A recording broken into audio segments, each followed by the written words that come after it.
No hiding in the bunch today. In fact, no hiding at all. It's the individual time trial.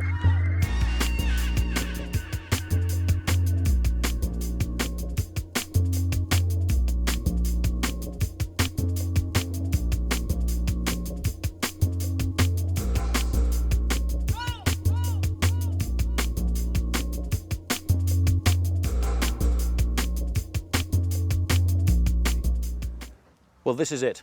This is the bike that Lance Armstrong will use in the individual time trial, and strangely enough it weighs in quite heavy at 9 kilos. But for Armstrong, the most important thing is not weight, it's aerodynamics and rigidity. Like most of these bikes, it's made nearly all of carbon fibre, the tubes thick and flat to cut into the wind. US Postal Service even have a fin that goes right under the saddle to reduce any friction with the wind at the back end of the machine. Armstrong has opted for a full disc wheel. That way the turbulence at the back end is reduced to a minimum. The gears he's going to use are immense, 56 or a 55 tooth chainring at the front and an 11 tooth sprocket at the back. Also at the front he's going to have a carbon fibre wheel, but this will have very thick rims and 3 spokes. They've tried to make this machine as aerodynamic as possible, and even the cables here for the brakes and the gears go right inside the tubes and come out wherever necessary. But it's the front end of the bike where the rider becomes more aerodynamic. He gets down onto these bars. Although these brakes don't look very good, they'll work very nicely going around the corners. But this is where aerodynamics comes to perfection, right down here in the middle. And I spoke to Chris Carmichael, Lance's coach. He told me Armstrong had been working very hard on the abs and the back to keep him in that aerodynamic position for longer. Hopefully on the long drags uphill, he will gain time over all of his rivals. Well, perhaps more decisive than the inclines on this time trial route would be the home stretch, 17 or so kilometres along the Brittany coast with the wind whipping in off the sea. The best early time of 1 hour, 2 minutes and 43 seconds was set by Hungary's Laszlo Bedrogi. When Raimundas Rumsas came up the line within metres of catching 2 earlier starters, it looked as though he might have beaten it, but as it turned out, he slipped into second by tenths of a second. As we join it though, Santiago Botero of Calme and Colombia is setting all the best split times.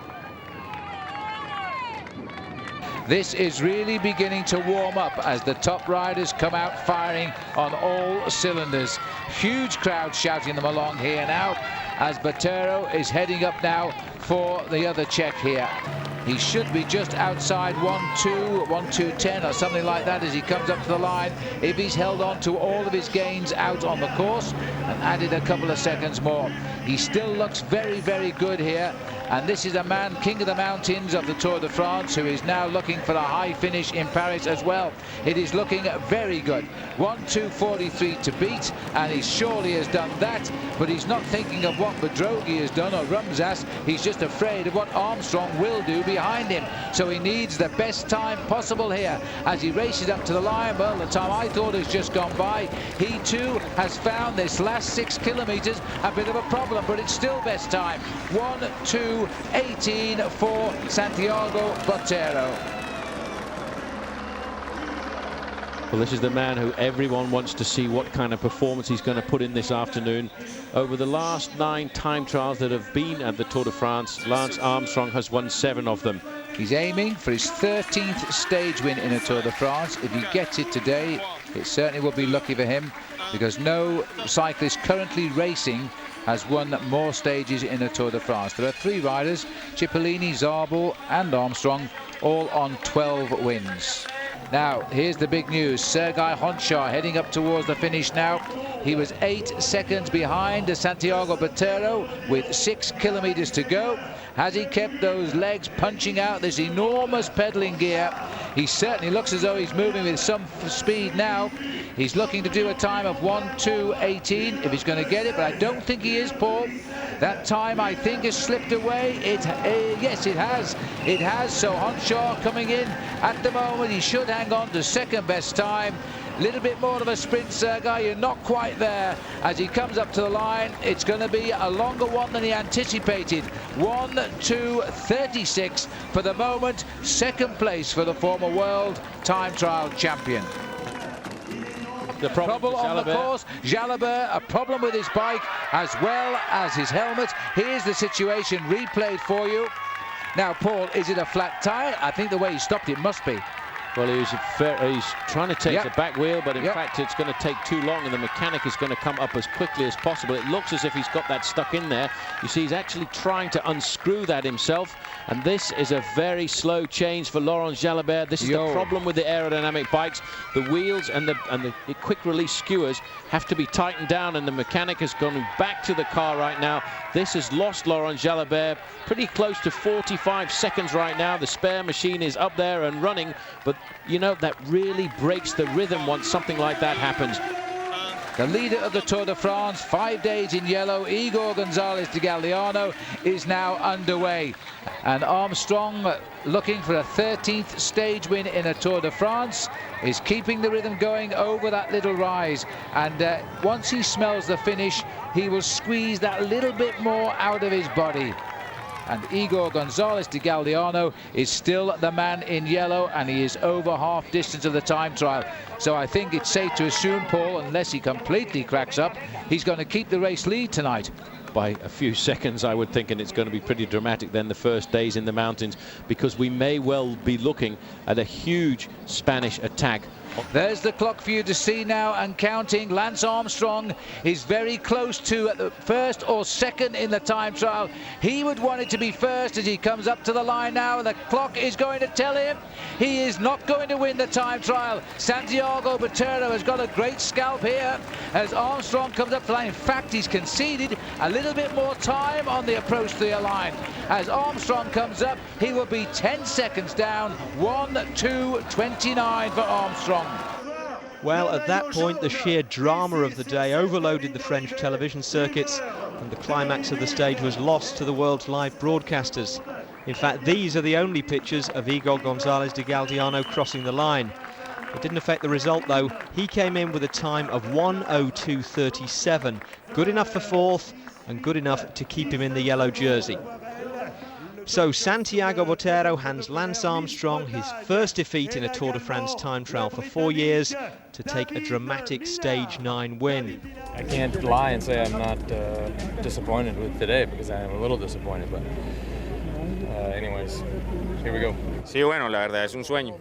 Eso lo decía yo antes de que pasara Lance y nada, eso te da una motivación y una alegría inmensa porque son muchos meses preparando este tour y bueno, es muy bonito tanto para el equipo como para... Thank you, David. Es muy bonito para nosotros y bueno, a Lance que está muy bien, entonces más mérito aún ganarle a él y igual a Igor. The only way to win is to take back time, and the only way to take back time is to well, there's two ways. There's either they crack and lose time, or you have a great day and attack and make up time. So we'll see how things go. Stage 10 here to Pau was a warm-up day, really, for the big action in the Pyrenees, which begins tomorrow. Last chance for the sprinters and the breakaway merchants to grab a bit of glory before the going gets seriously diagonal.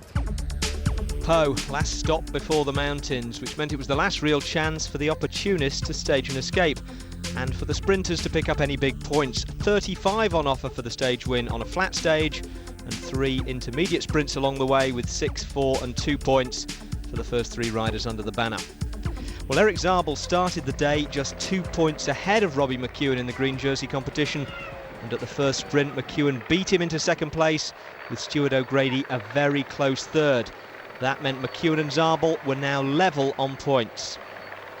There was a momentary frisson on race radio when word came through that Gonzalez de Galdeano had abandoned, but it was Igor's brother Alvaro who'd been struggling with a thigh injury. There's only one Botero in the race though, and he dropped off the back early in the stage with a puncture before a couple of Calmay teammates helped pace him back to the bunch. On the rest day, the great Laurent Jalabert had announced that he was quitting at the end of the season.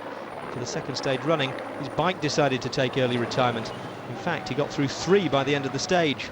And it was a blisteringly fast stage, which was surprising for the day before the Pyrenees. Finally, after several failed efforts, a break of 11 riders, though, did manage to get away. In it was Stuart O'Grady, who took second place at the second sprint and first place at the third. Not enough to challenge the leaders, handy points in the bag for the man who'd started the day fourth in the green jersey competition. There's the four leaders. Good wide roads now as we course our way into Pau. Senior rival of the Tour de France on so many occasions, always giving us a great winner. And there's a move, and it's coming by Algon. Algon trying to surprise everybody. They need to respond. O'Grady's waiting for somebody else. This is a dangerous thing to do. Well, somebody's got to go, and he might have done it here with 8 to go because O'Grady looked and didn't react. Now they've got to sort it out. They've got time to go and recover. They've forced Dirksen to take up the chase. Interesting to note, Paul, that the Frenchman, Pinot, made absolutely no effort to go and chase down a Frenchman on a rival team. Watch this now. A perfect choice off the back wheel of Dirksen's. Waited till O'Grady was on the front. Dirksen's in the best position to respond and didn't. The Frenchman had no intention of responding. And the one man he feared, Stuart O'Grady, was in the right position. Or in O'Grady's case, the wrong position when he put the attack in. This man is pedaling with absolute urgency, trying to survive. He stretches his advantage right now. The last time check we got was 15 seconds over the race radio. These long, slight uphill drags into the outskirts of Pau will shortly be put behind him when he comes onto the finishing place here in the Place de Verdun. As we now look at the 3 chasers coming under 3 kilometres to go. And if anything, they're losing ground to Patrice Algon. The last time check for the peloton we got was 4 minutes and 28 seconds. And we do believe that Echeverria is still ahead of them and racing for what would be, in effect, the last place of the breakaway on the day, which would be 11th. This rider, though, is thinking of first, and he has got it all under control. 28 years of age, fairly late on. He turned pro as a roadman in 1995, and he's now going to add a win in the Tour de France. There's a few last turns before he enters the Place de Verdun, and that'll be for him the end of today's stage of the Tour. But this is going to be his victory now. Patrice Algon is sprinting for the first French win of this year's Tour de France. He read it well, and he deserves it because he made the attack that shaped the final 4-man escape on the last climb of the Côte d'Auja. He won all of the climbs today. He's gone second in the King of the Mountains. He doesn't matter about that. He is the winner of the stage in Pau and the first Frenchman to do it. Now O'Grady could do his second place, but they're letting the youngest Frenchman get the lead here. Frank Pinot at 22 years of age. The French can't go wrong today. It's going to be a 1-2, Paul. As Frank Pinot now, the young man, he's looking over his shoulder. He doesn't believe it. He's annoyed because he isn't winning, but he can't believe he's finished second. And if you're wondering why Stuart O'Grady didn't respond to Algon's attack, well, here's his answer. You ever ridden a road race? Legs are burning, everyone's the same, you know. The first one to attack is always going to take the edge off the other ones, and straight away, you know, you go into negative thinking, and I was trying to get the guys to really pull along, and that's racing, you know. This is going to be a very, very tight sprint indeed. Men are moving all over the road here. On the left of our picture now, Brad McGee has swung off as Baden Cook starts to go for the line now. Zabel is coming too. Robbie McEwen is onto Zabel's wheel. This is going to be touch and go here, but I think Baden Cook, no. McEwen on the line, very, very close. He might well have got 2 places over Zabel, Paul, but there's no doubt about one thing. The Australian McEwen, for the first time, has got the green jersey for himself today. It was a good day for O'Grady, up into 3rd in the points competition too. But a better one for his Aussie rival Robbie McEwen, who now leads the green jersey race by a single point from Eric Zabel.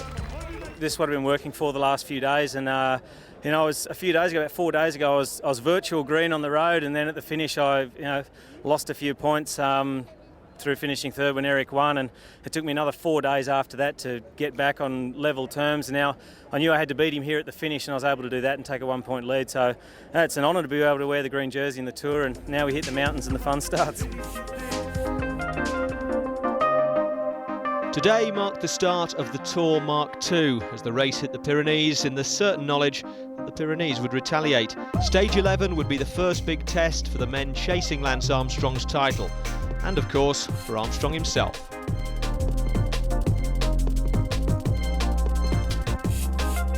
You know, there aren't many races that are improved by being slowed down. As a general rule in sport, faster is better.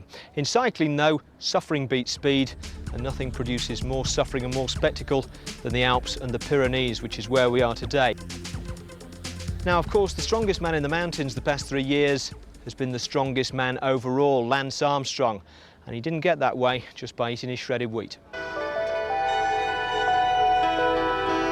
While most riders are just getting out of winter training and into their first races of the year, Lance Armstrong is already riding the Tour, or at least what he considers to be the key stages of it. By the time the race starts for real, he'll have ridden climbs like today's maybe half a dozen times. And God help anything that gets in his way, whether it's an avalanche or the advice of his team manager.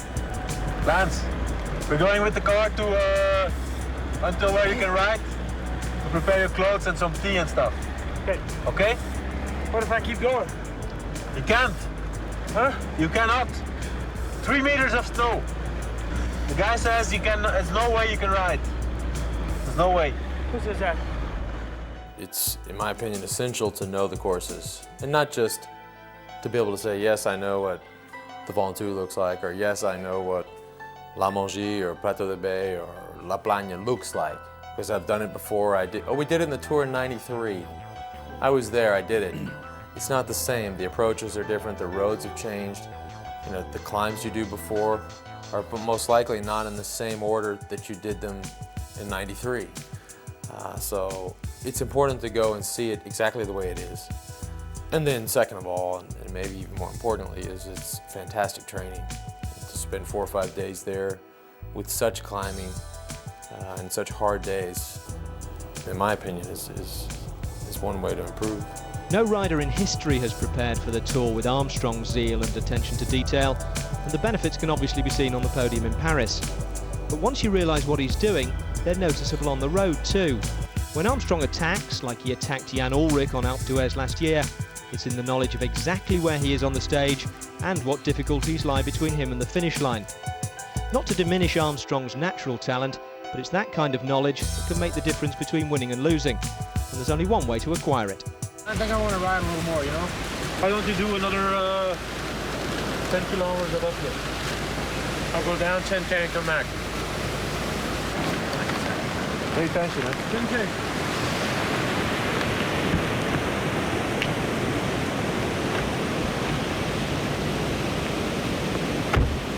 That's what it takes to win the Tour. What? Training in this weather. Nobody sees that. We were about to see the results of it though, on a route that took the riders over the second most climbed mountain in Tour history, the Col d'Aubisque, and finished part way up the most climbed of the lot, the Tourmalet. Along the way, just 2 green jersey sprints for any sprinters who still had the legs to take them on. The first attack came early, 13 kilometres, and in the break was Laurent Jalabert, who quickly left the others behind to ride over the Col d'Aubisque on his own. It looked very reminiscent of a stage in the Pyrenees last year when Jalabert made an heroic break, only to be overhauled by Lance Armstrong on the way to Pla d'Adet. Of course, Lance is too businesslike to believe in omens, but nonetheless it was Postal doing all the work at the front of a medium-sized chasing group that also contained the yellow jersey and his other big rivals.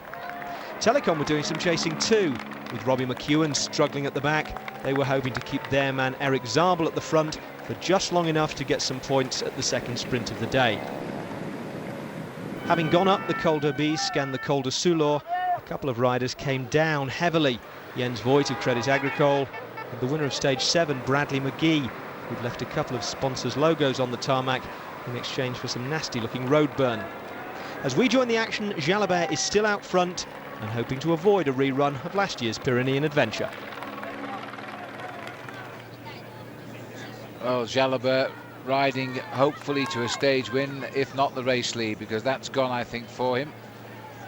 That wasn't his main intention of the day. It was, of course, to get a stage win, and also by virtue of the fact he's ahead and gets maximum points at the finish, he would also be pulling on the jersey as leader of the King of the Mountains.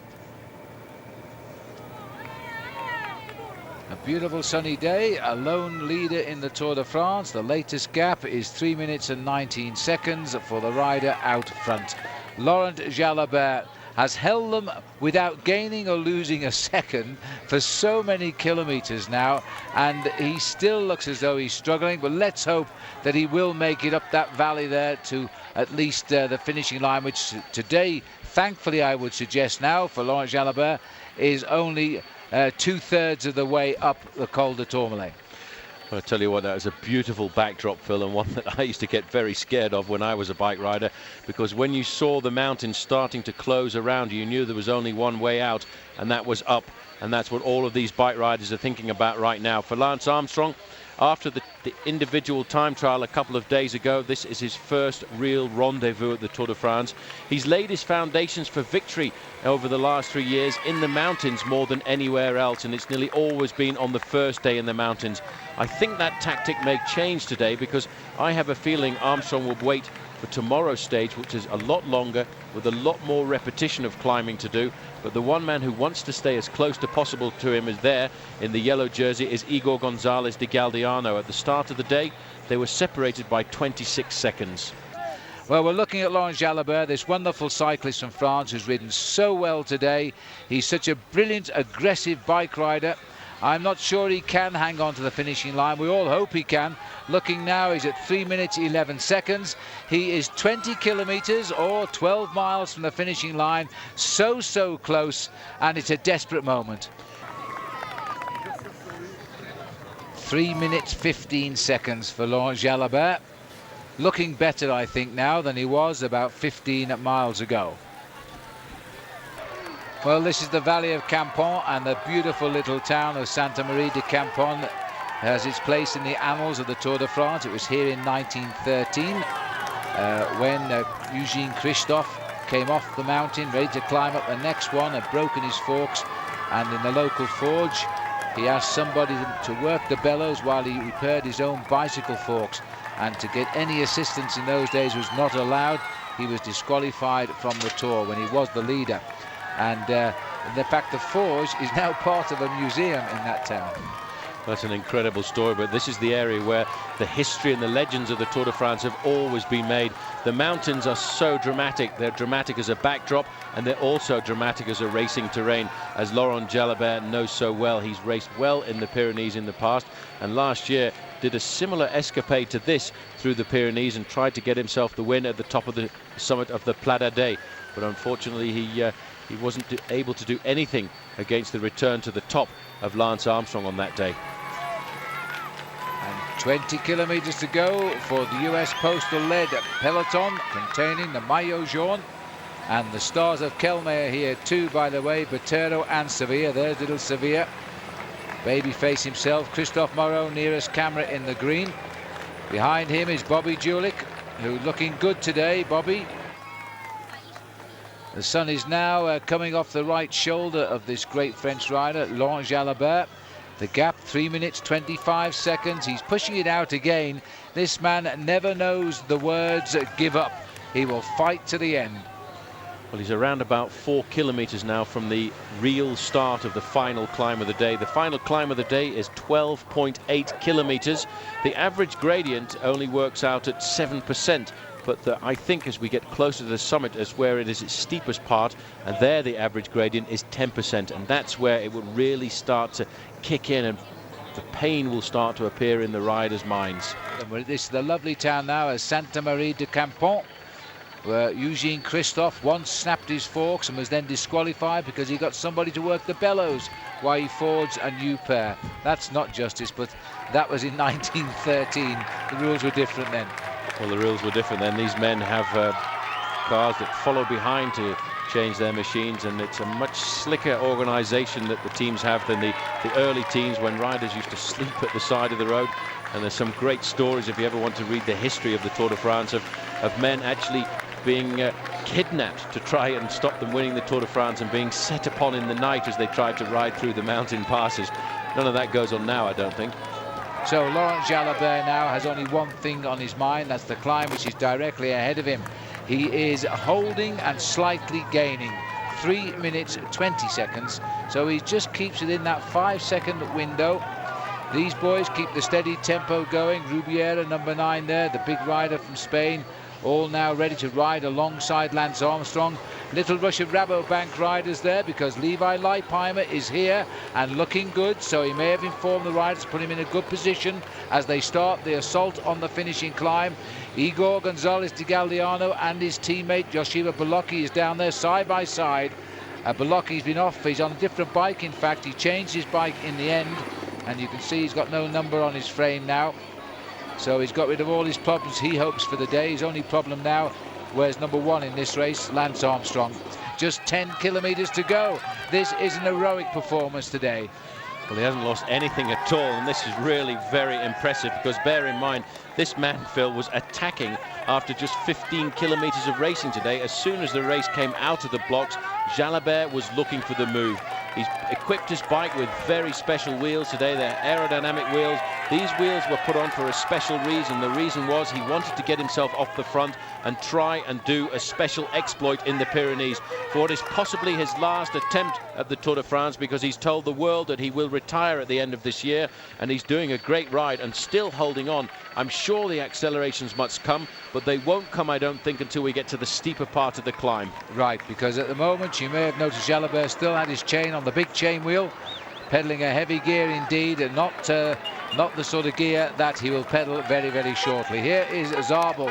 Inspired ride today. He's dropping off the back now with Aldag, joined Bab Magri, Christophe Mongeon, Patrice Algon. They're all off the back now as it gets really, really tough. And Laszlo Bodrogi was the other Mappe rider there, who was part of the original escape earlier on.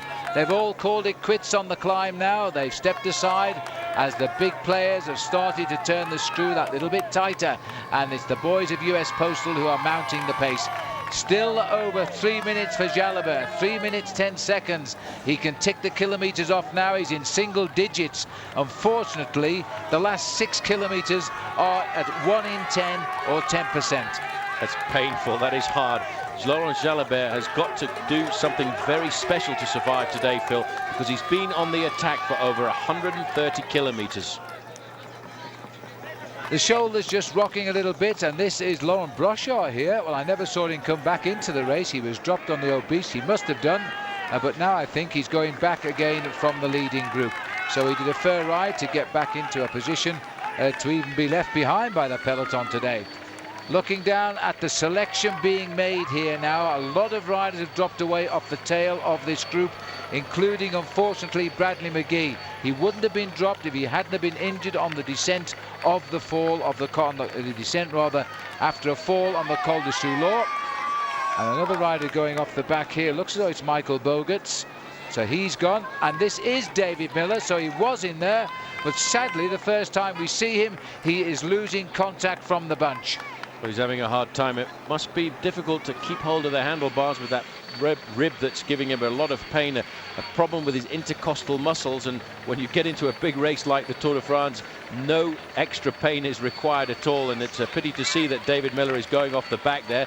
He had said to us before the start of the Tour de France that he had lost a bit of his time trialing ability, Phil, because he'd specially trained for the big mountain stages. On the first day of the mountains, he's losing contact with the Lance Armstrong group. Yes, and not a big group, not just a selection of a handful of riders, which doesn't all well perhaps, but we'll see and hope. As we now see Jalabert continuing, he's still holding a 3-minute advantage. The bunch had just gone under that 10-kilometre banner, 6 miles, as he is still about 1.5 kilometres, probably a full mile ahead on the road. The Spanish supporters here to cheer on their men, still saving something for this wonderful Frenchman. He's suffering now like he's probably, well, I won't say like he's never suffered before, because he always tries to the top of his ability. He knows what it's like to suffer. He's been through this so many times in a 14-year career, turning professional back in 1989. 4 stage victories in the Tour de France. Most of those have been on the flat days. 2 times he's won himself the stage on the 14th of July, Bastille Day, but this would be a great victory for him if he can hold them off today. I don't think US Postal Service, Phil, are actually trying to pull him back. They're just setting a nice steady tempo on the front. Armstrong, I feel his tactics are he's waiting to see what the others are going to do on this first day in the mountains. I couldn't agree more, and Armstrong's team have been the team of the day. They've controlled this race from the start. They've kept the race leader on the defensive, looking for a way out of the box in which they've placed him. And while up here, this man isn't going to be the race leader by the end of the day, but with a small time gap, let's hope he can hang on to take the honours, because he's certainly been the man who deserves them today. Laurent Jalabert was the highest placed Frenchman. I think he still is the highest placed Frenchman overall.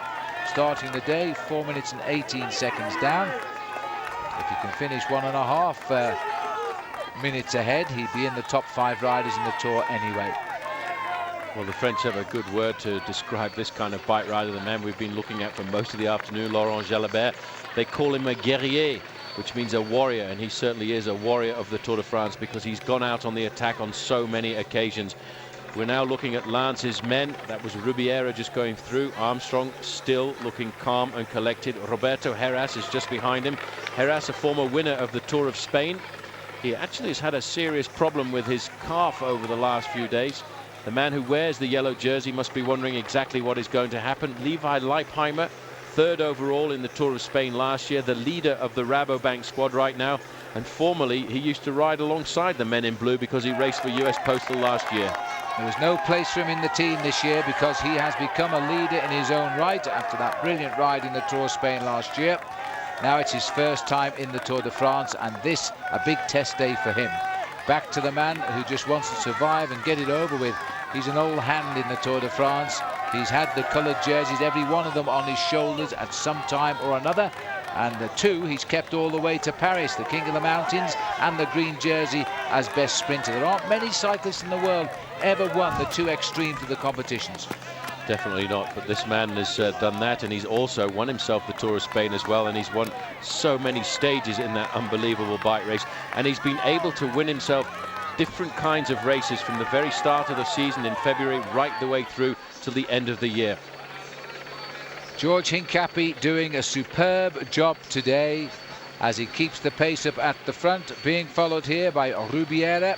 And then Heras, the little climbers now, look how lithe they are there. They just seem to dance on the pedals when they get out of the saddle. They've got no excess body weight whatsoever, as we now see other riders moving up. And one we should watch out for, Paul, he crashed out last year when he broke his collarbone, is Ivan Basso. Well, he's in the white jersey there for Faso Bortolo, just on the right-hand side. This is happening at the rear. There is Yaroslav Ekimov. He's done his job for the day. He's slipping away from the main contenders, as is Emmanuel Magnan. And it's surprising to see him so close to the front of a mountain stage of the Tour de France. But he was one of the men who went out on the early attack with Laurent Jalabert when they formed a group of 11 men that went off the front. And after that, he survived and managed to stay in contact with the leading group. But right now, we are looking down at this group, which is slowly but surely reducing itself in numbers. And here's the first attack of the day, the first attack from the yellow jersey group. Yes, and it wouldn't surprise me. It is, in fact, it's not Agneluto, it's one of his teammates, though, from Jean de la Tour, who's launched the attack. And this could be an interesting move. It could well be Laurent Lefebvre who's gone clear here. As they start the moves now, they won't react to him.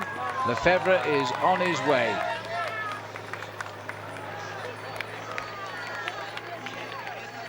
You can see how US Postal have certainly not responded at all to that attack coming out of the front. They're not worried about these lesser riders moving off the front. They are waiting to see if the attacks will come from Santiago Botero or Oscar Sevilla or even Roberto Laiseca. I don't think, in fact, Armstrong wants to set a hard tempo to, in fact, pull back the Frenchman Laurent Jalabert. He will be looking at the men who stand a serious chance of beating him in the overall classification. Laurent Lefebvre off the front there for Jean de la Tour, but you can see there's no panic at all in the main group. They're not worried, and Georgie Hincapie swings off there. The job's being done. It's a question now of just trying to get his huge carcass up to the summit. Well, he'll hang on well. David Etcheberry has just been dropped from the peloton after his attacks earlier on today. He was second over the Col d'Aubisque. Laurent Lefebvre will keep the job in hand, try and get away from them. They won't directly chase him down. He's not a future winner of the Tour de France this year. But Armstrong sent up Rubiera now to lift the pace. And there he is down there. It's beginning to get a little select group at the head of the bunch. Also down there too is Andrei Kivalev, as Rubiera is setting the pace. This is back to the front now as we see Laurent Jalabert look over his shoulder, trying to stay away, still looking very good. That face doesn't often give the game away. I thought he was telling us earlier he was finished, but now he's okay. This is David Etcheberry. He's been dropped and he's trying to pick his way through groups. And George Hincapie going off on the right. I think caught a glimpse there too, sadly. Bobby Julich going off the back. There he is, Julich just in front. Well, Julich was hoping to ride well in this year's Tour de France, and once again in the mountains having a hard time following the tempo set on the front by his former teammates. Michael Bogard going out of the back for the second time and probably the last time. Dario Frigo as well going off the back right now. Ouch. This is when it's really starting to get grippy. You see here one or two Once riders coming off the back as well. Jörg Jaks, he's done a lot of work for the team earlier on. He's been off the back looking after his teammate Yoshiba Belocchi. Now this is a bit of a surprise because this is Menchoff, the leader of iBanesto.com. He's also cracked as we speak now. Andrei Kivilev, fourth last year, is still in this. I see Laurent Lefebvre has been picked up. He's on the right of our picture. This, what have we got? Maybe 15, 20 very select riders now. And Levi Leipheimer is still there on the left of our picture with the balding pate. 2:25 is the gap now to Laurent Jalabert. I feel inclined to cheer for Jalabert right now because we'd love him to win. He deserves to win after attacking from the very start. In fact, he's only 5.9 kilometers from the finish.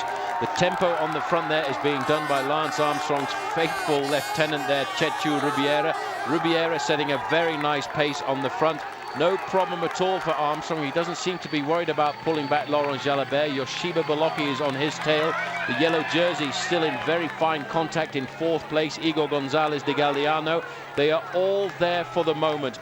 All of the big names are there, but it seems as if Christophe Moreau is going to the back, the green jersey of Crédit Agricole, in a bit of serious difficulty. Well, pace making being done by postal Spanish riders here are stretching this group to an awful long line now. Looking down at the group there, the yellow jersey still marking his man and Belocchi on his shoulder. As we see now the two Spanish riders lining up behind Lance Armstrong. It looks now like the end of Francis Moreau here. He's also been dropped by the group. And also going off is Zabeldia of Euskaltel Euskadi. We'll get back up to the leaders very shortly, but they are thinning out rather rapidly just at the moment. David Miller sadly has gone as well. He was in the group, he's been dropped. And if Ivan Basso, still in the group, gets more than 2 minutes, he'll be the next candidate for the leader's white jersey. Well, going out of the back, this is Jose Javier Gomez from Kelme. Also going out of the back was the Russian leader of AG2R, Bocharov. So some big names going out of the back. That's a very prized souvenir. Armstrong taking off his hat and throwing it into the crowd. Now, that'll be worth a few bob in a couple of years' time. Well, we're now hearing that Tyler Hamilton has cracked as well and is being left. We might get a shot of that. Also, Richard Veronk is in trouble. So the pace that's being set by the US Postal Domestiques here from Spain is crippling the rest of the race. But it's noted, Paul, that the two riders from Spain who said they're going to give trouble to Armstrong are still riding right at the front. They're still there and they're still waiting for an opportunity. Roberto Laiseca did not look very comfortable either just a few moments ago.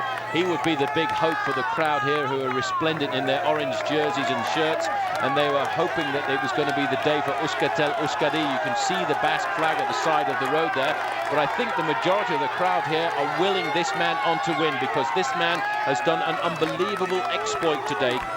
Well, there's a puncture and it sounds like Botero has got a problem in this group. We might see him, but I believe he is stopped by the roadside. We're looking for him as we see Moreau here fight his way back up to the tail of this group. We will look for him on the right, I think, as we go through. There's the car stopped. Now he must be under shadow of the car, I think. But it's certainly trouble for Botero, Paul, as we now see this rider press on relentless. Another kilometre ticked off as the Spanish people here cheering on a Frenchman. Well, that's a tough move there for Botero to try and pull himself back into the race. Richard Virenque also in difficulty right now. If we look down there, you can see there in the group is Sevilla. We're looking further back, and there's the yellow jersey. The yellow jersey has cracked, and he is slipping away from the lead. Look at the face on Sevilla. They need to stay in this group. Armstrong talking to his troops there, Phil. He's egging them on. He's encouraging them. He's telling them exactly what tempo to set. Well, wait for it. In the next 3 minutes, Lance Armstrong will be in the maillot jaune of the Tour de France.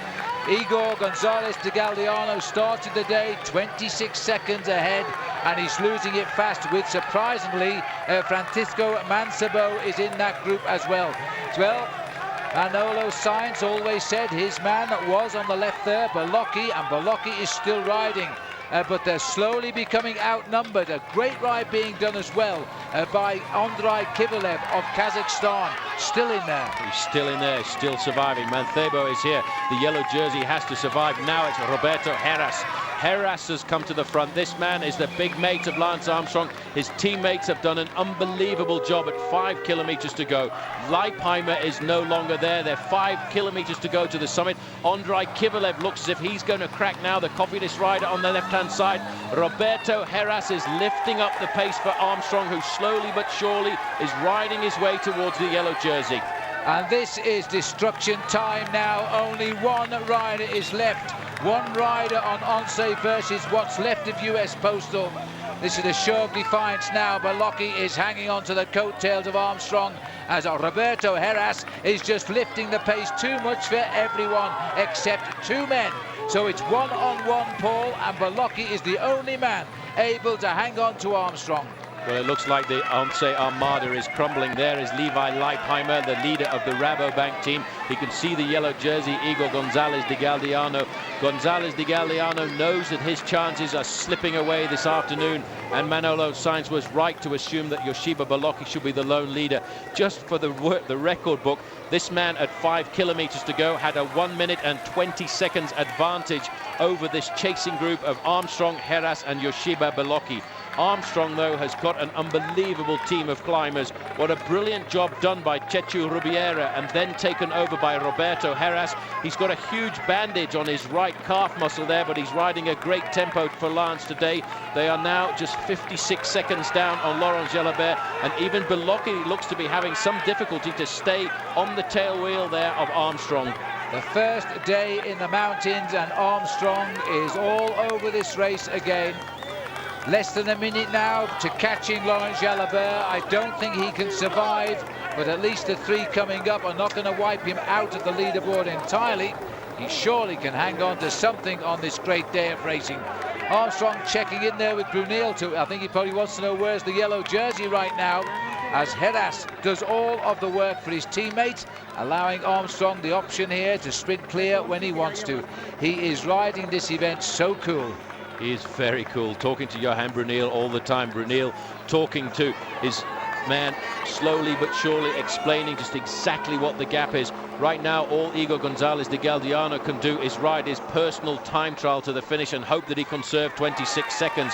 I don't think he will right now. Laurent Jalabert is hoping that he can conserve the remainder of his advantage, which is down to 38 seconds. It's such a pity for this man. He's put in a brilliant battle today, and he's going to go through exactly the same scenario as he went through on the Plata Day last year. He's going to see Lance Armstrong coming forward, this time not alone, but this time he will be with Roberto Heras and Yoshiba Bolocki. They're pulling all of the cars out of the gap right now, because on his tail is Lance Armstrong. They are there. They can see this man at 4 kilometers. Armstrong, Bolocki looks as though he's under pressure, but he's hanging on. Heras takes a good look at the man from his own country here as he pulls an American to the lead in the Tour de France. Inside 4 kilometers now, and the gap is 26 seconds. This man looks here as though he's just gone through the shower as the perspiration tumbles off his face. Igor Gonzalez de Galdeano with the other American, Levi Leipheimer, right behind him. They're going to be still high on the overall classification, but they are going to be scared so much of what will come tomorrow from this man, Lance Armstrong. I've never seen a man chat so much with his team manager at a situation like this. At the moment, he's calm and collected. He's just riding a very sensible race. He's using his teammate. And this year, Roberto Heras is going to be absolutely superb. Last year, he had a hard time coming through the mountains. He was plagued by a tendonitis. But this year, we are looking at a very good and strong Roberto Heras. He is going to be a huge ally for Lance Armstrong in the mountains. Mountains. Jalabert looks over his shoulders. He knows what is happening right now, and he has taken a serious blow to his morale. He thought for a few moments, I think, he was going to win this stage. He's got himself a lot of points in the King of the Mountains competition, but he was hoping to win the first Pyrenean stage of this year's Tour de France. Well, as they approach him, the yellow jersey is now a full minute behind Lance Armstrong, Belocchi and Heras. And so Belocchi, who started a minute 23 behind his teammate, is now climbing into second place in the Tour de France. Armstrong undoubtedly clear for yellow.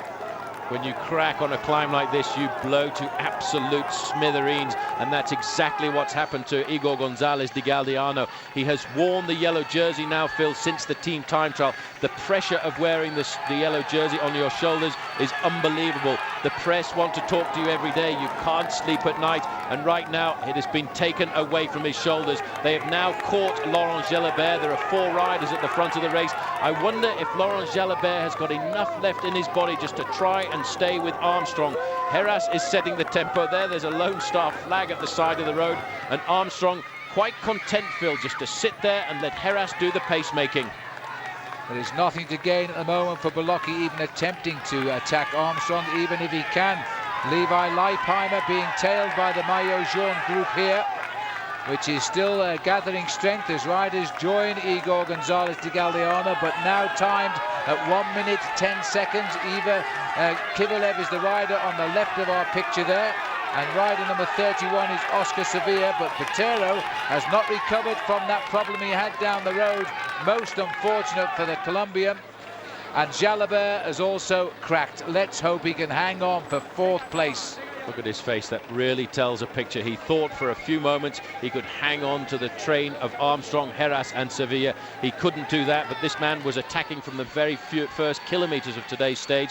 Roberto Heras on the front is doing the superb job for Lance Armstrong, pacing him up this climb. Armstrong has built himself a magnificent team for the Tour de France. His team, when they first came to the Tour, were criticised for not being strong.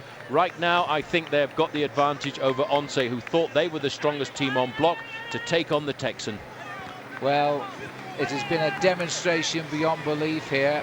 We've always thought Armstrong was riding a calculated tour. Now he's proved it. He's still riding a calculated tour. He's riding under instructions from his manager, not wasting his energy. He doesn't need to apply any more pressure. He may never go to the front today except to win the stage, because he's let his team gain all the time for him. And now this man, Heras, has been worth his weight in gold. They're saying that the group Maillot Jaune, well, it's coming back. It was 1:10, it's now 49 seconds, so it may be clawing its way back. Armstrong is conserving energy here as best he can for the big day tomorrow. Well, another time check coming in off race radio, 57 seconds. I think I'm more inclined to believe the 57 seconds, because this man is going backwards. There's no way, looking at him, he is coming forwards to the group of Armstrong. Armstrong's group looks strong. Look at the face. This man thought he could hold on to Armstrong maybe for one more day, but he's having to relinquish leadership of his team to Yoshiba Belocchi, who is just managing to survive here with Lance Armstrong and Roberto Heras. But even Belocchi seems to be having a hard time staying on the wheel of the man setting an unbelievable pace on the front, Roberto Heras, wearing number 3. 2-1 the odds now. 2 US Postals against the Once rider. He's hopelessly outnumbered here. Armstrong hasn't used any of his energy yet in making the pace up this climb.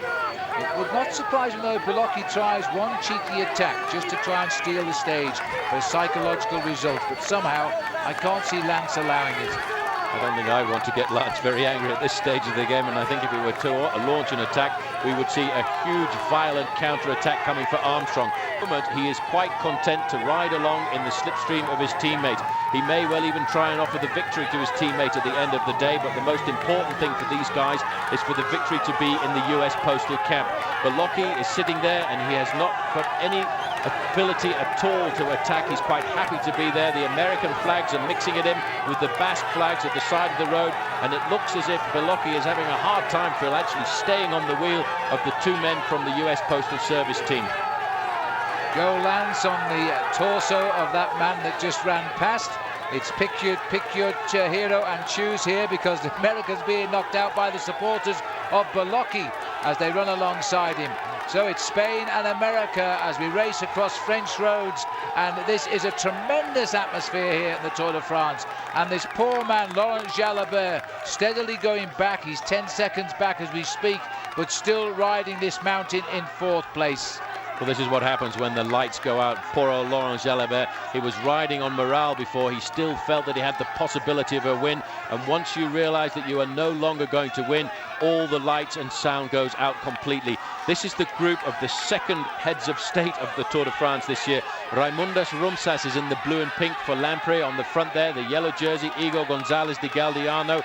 In there as well is Jose Acevedo for Once. It's the team of the men who are going to be the second place runners, I think, in this year's Tour de France, because US Postal Service may well be climbing well up in the overall standings, and Roberto Heras is doing himself a pretty nice job as well today. 64 seconds the gap now. It'll be 1.5 before we get to the summit, I'm sure of that, as this rider, Roberto Heras, is just storming up this mountain for Armstrong, who still doesn't look as though he's made any effort whatsoever. Underneath the canopies now as we approach the village of La Mongie.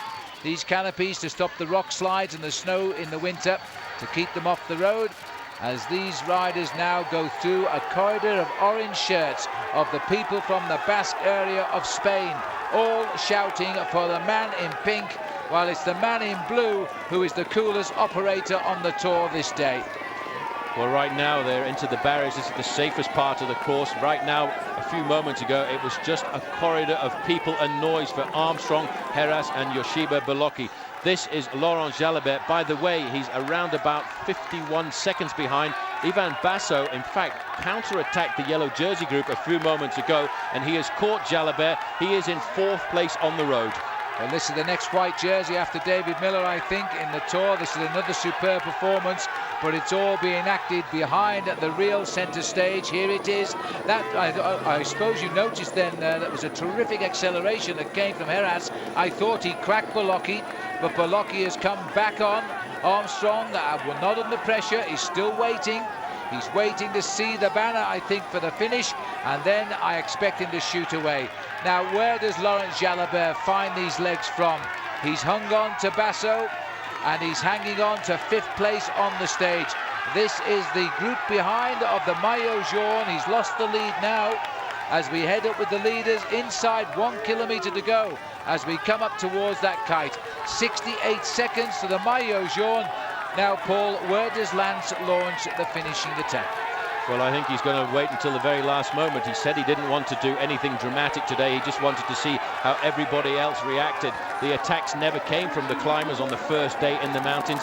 Men like Roberto Laiseca were in serious difficulty. The most unfortunate man there really is Santiago Botero, who had a crash. He had a puncture at the side of the road there, but right now the answer is I think Armstrong will wait until the last 400 or 500 meters. Gonzalez de Galdeano in serious difficulty now. He can't stay with the other contenders, and Acevedo staying alongside him, trying to keep him in a top 5 position. 7 days in yellow. It's all but a dream now for Igor Gonzalez de Galdeano, as we see the only man likely to challenge Armstrong now, Yoshiba Belocchi, hanging on. It's sad when you see the Maillot Jaune in trouble, but he's had a good run for his money. He was always seen as the man who one day would lose that yellow jersey. As we see now Jalabert being swept up by this rather large group of riders. Jalabert has gone to the limit today, and I don't think there's anything more left in the tank. Back to Roberto Heras, still dragging his captain to the summit, and Belocchi still hanging on to the Express.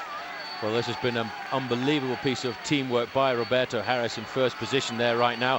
And Armstrong so far has not had to make an effort himself at all.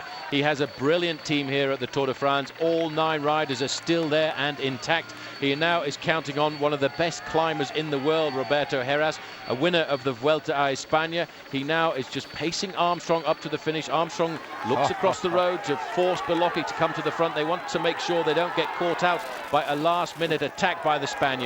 Sorry a little bit about the pictures there, but we're back to normal now. Armstrong is just manoeuvring Belocchi into number 2 position to ride him out of the race in the race for 1st place.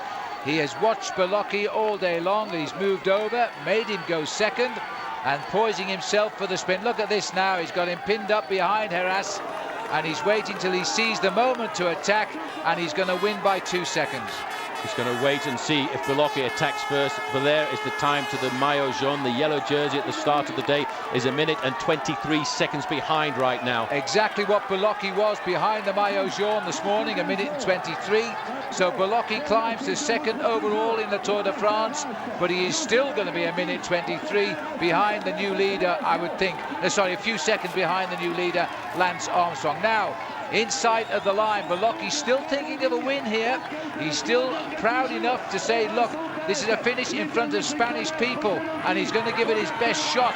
Heras, I think Armstrong would have given this stage to Heras if only the other man wasn't there. He would love to give this victory to Roberto Heras, but that's not the scenario. Obviously, Yoshiba Beloki didn't read the script at the start of the day, and this is the move by Armstrong. He's going for the win. Well, he's dug deep. He looks over his shoulder. There's really not a strong enough reaction from Beloki.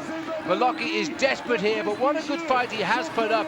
But now it's everything he's got unleashed in those legs, and this is now his 13th stage win in a Tour de France, more than any other current cyclist on the circuit. Armstrong wins the day, claims again another first on the first day in the mountains, and waiting for him the Golden Fleece. He's the new leader of the Tour.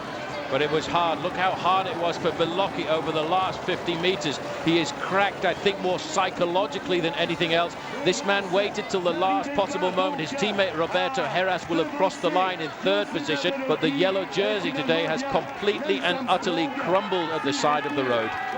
As we look here at the power of Lance Armstrong, the only time I think he seriously turned a pedal in anger was in the last 100 metres today. His team won the stage for him. Lance just finished it off in the best possible tradition. Well, a finish that was supposed to be easy has certainly caused some serious time differences, and Armstrong didn't really race as hard as he could have done, I think. This is Andrei Kivilev, and the yellow jersey is in the finishing straight right now with Laurent Jalabert, Jose Acevedo and Igor Gonzalez de Galdeano. Last year's fourth place finisher, over 1.5 minutes behind on the climb. A great cheer for Jalabert as he comes in at 1 minute 47, and the yellow jersey has conceded virtually 2 minutes as he crosses the line today. And as you can see from the caption, Lance Armstrong took 7 seconds off Yoshiba Beloki in the space of about 40 metres at the finish line. He was second ahead of Roberto Heras, who did all the pacemaking. Ivan Basso, the young Italian rider, climbed impressively to finish 7th, with Igor Gonzalez de Galdeano 11th, losing 1 minute 54 and the yellow jersey. Well, we might have seen it coming, but it was no less impressive for that. Lance Armstrong launching a decisive attack on the first big day in the mountains for the 4th year running, and taking his 13th stage win in the Tour, and incidentally the yellow jersey. We talked about trying to win the stage and possibly taking the jersey, but it was never a moment where we said, okay, let's go. I mean, the team just started pulling at the bottom of the Obisque, and everybody was great today, and Floyd had a little bit of a problem, but the team was super. The race is still open, you know, and this is the Tour, so if you have a bad day, you lose, you know, anywhere from 2 to 20 minutes in one stage. So you have to stay on top of it, and it's still open. And just to round off the first day in the mountains, Lance is also up to 3rd in the King of the Mountains competition. Patrice Algon leads it, by the way, and if you're wondering how, it's because Algon built up most of his points over small climbs in the first week.